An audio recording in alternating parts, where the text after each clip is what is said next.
SCBA के अध्यक्ष पद के चुनाव के संबोधन में आपको बता दें कि सुप्रीम कोर्ट में ये संबोधन हुआ है और इस दौरान अध्यक्ष पद के उम्मीदवार सीनियर एडवोकेट प्रदीप राय ने अपने विचारों को रखा।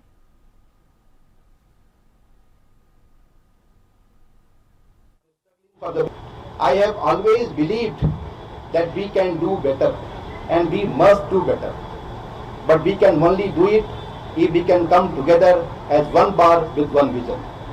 Even today, many of the fellow members are struggling for the basic needs like a proper workplace or home. That's why even prior to contesting any election, we got the railway reservation counter in this Supreme Court premises. I organized several cultural competitions. I founded health committee, e-committee and grievance redressal system in the Supreme Court Bar Association. I am always available to each and every member of the bar. Even during the COVID time, I was approachable and I visited almost each and every person whoever either was hospitalized or was in need of any kind of assistance. As a Supreme Court Bar Association Vice President, I got 250 new mediators impaneled and the system started working well. Other than this, I got utility launch currently which is just behind the UCO Bank. Now, last time I had promised that the moment I am elected, I will start the construction of new chambers. I promised that within 2 months, we will have new chamber block constructed at the ITO block. वहीं इस मौके पर APN के संवाददाता ने प्रदीप राय के साथ खास बातचीत की, आप भी सुनिए।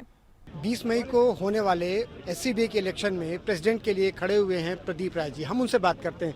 सर, आप 2 बार इसमें सुप्रीम कोर्ट के वाइस प्रेसिडेंट भी रहे, इस बार प्रेसिडेंट के कैंडिडेट में हैं। आपकी पहली प्राथमिकता क्या रहेगी? देखिए, सबसे पहले तो जो हमें ध्यान रखना है कि हमारे बार के साथ जो छेड़छाड़ हो रही है वो नहीं होने पाए, और दूसरा हमें हर मेंबर के लिए ये तय करना है कि कम से कम उनके रहने की सुविधा, उनके कार्यालय की सुविधा ये होनी चाहिए, जिसके लिए मैं ऑलरेडी कोशिश कर रहा हूँ और मेरे ख्याल से बहुत जल्द हो जाएगा। नए चेंबर बनने हैं जिसकी की ज़मीन पहले से तय है और उसमें अगर मेरे पास कुछ समय रहा होता तो मैं उसे करा चुका होता। अब आज 2 महीने के अंदर अंदर मैंने कहा है कि जिस दिन हम जीत के आते हैं उसके 2 महीने के अंदर चैम्बर का जो फाउंडेशन है वो शुरू हो जाएगा और बहुत जल्द लोगों के पास चैम्बर भी रहेगा।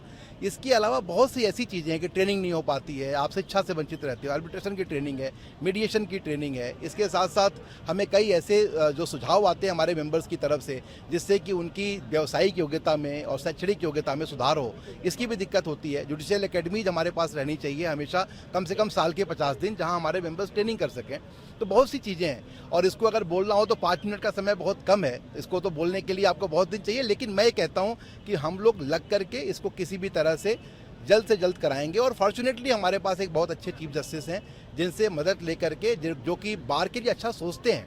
उन्होंने कई बार हमें कहा कि आप देखिए, मैं तो चाहता हूं कि बार को सुविधाएं मिले। वो हर बार कहते थे कि ऑडिटोरियम आपको मिलना चाहिए, और आज जब अपने भाषण की मैंने शुरुआत की तो यहीं से की कि सबसे पहले आज के बाद का कोई भी फंक्शन अब यहाँ पे नहीं होगा, वो ऑडिटोरियम में होगा। तो ये पहली शुरुआत यहाँ से है। आगे देखिए क्या होता है। सीक्वेंसिंग सिस्टम है रजिस्ट्री का, इसको बंद करना है हमें। सर्कुलेशन लेटर भी अलाउ होना चाहिए कुछ कंडीशंस के साथ में, जिसके लिए हम कोशिश कर रहे हैं और मेरे ख्याल से बहुत जल्दी पूरा हो जाएगा।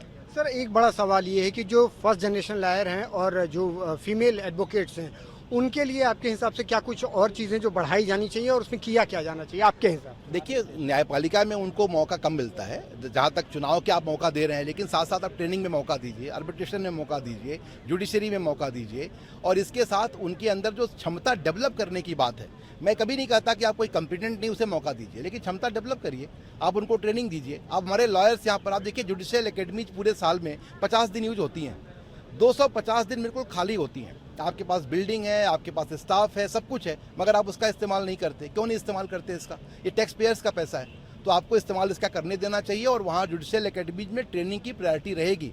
रेगुलर बेसिस पे कुछ ना कुछ चलते रहना चाहिए, जो कि चलता रहेगा। एक बड़ा सवाल ये भी आता है, जो यंग लॉयर्स हैं और उनके लिए इंश्योरेंस की बड़ी इशू होते हैं, क्योंकि बहुत से ऐसे एडवोकेट्स हैं जिनको केसेस नहीं मिल पाते, लेकिन फिर भी उनके इश्यूज आते हैं। तो उसके बारे में आप कुछ कहना चाहेंगे? आप नहीं, मैं उस पर क्या बोलूँ। अब देखिए, यंग लॉयर्स के लिए जहाँ तक खास ध्यान रखना है हमें, और मैं ये कोशिश करूँगा कि उनके लिए जो भी ज़रूरी चीज़ें हों, जो कि मैं हमेशा करता ही हूँ। आपको ये मालूम ही है कि मेरे पास हर महीने करीब 1000 बच्चे आते हैं और उसमें कम से कम 25 से 30 लॉयर्स होते हैं। जिनको कि ट्रेनिंग का पूरा इंतजाम हम करते हैं, अपने फंड से करते हैं। तो ये तो चलते रहेगा और इसको करते रहेंगे हम लोग, इसको और बड़े पैमाने पे करेंगे। बहुत बहुत धन्यवाद, बहुत बहुत शुक्रिया। तो अब जो 20 मई को होने वाले SCBA के रिजल्ट हैं वो तय करेंगे कि जो प्रेसिडेंट के लिए कैंडिडेट्स खड़े हुए हैं उनकी जो सोच है क्या वो उस लेवल पे पहुंच पाएगी। दिल्ली से विवेक कुमार सिंह चंदेल, APN दिल्ली।